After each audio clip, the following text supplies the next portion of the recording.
It's June in Minnesota, almost July now, and that means the weather is heating up, or if you're English, hotting up, though that makes no grammatical sense whatsoever, counterpoint Brexit.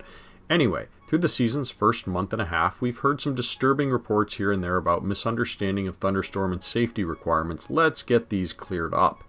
The standard application of match management for weather and thunderstorms is see it, hear it, clear it. If you can see lightning or hear thunder, it's close enough that it could hit your field without warning.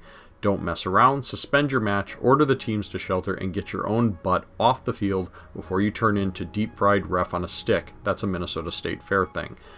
What if the players and spectators won't leave the field? Not your problem.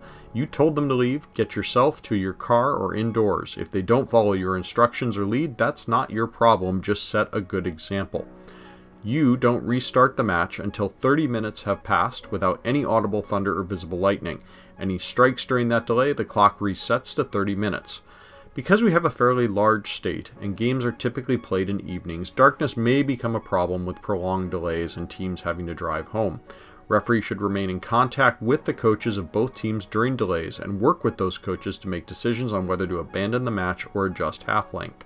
Remember, you cannot change the length of the halves once the game has started, but you can choose to play until darkness and then abandon the match, allowing the competition authority to decide if the match is then complete.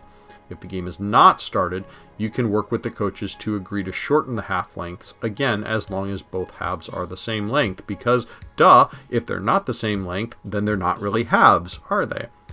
Keep in mind most tournaments will make central decisions on weather issues. If you're working a tournament, ask them if they have an alternative adverse weather policy or if referees are to make individual decisions on the field. Most tournaments with lots of fields in one location will make that decision themselves and tell you to play until they tell you to get off the field. If you want to get yelled at a lot and get yourself in a lot of trouble, by all means, watch the field adjacent to you clear due to visible lightning or audible thunder, and then you choose to keep playing because, quote, you don't think it's close enough yet.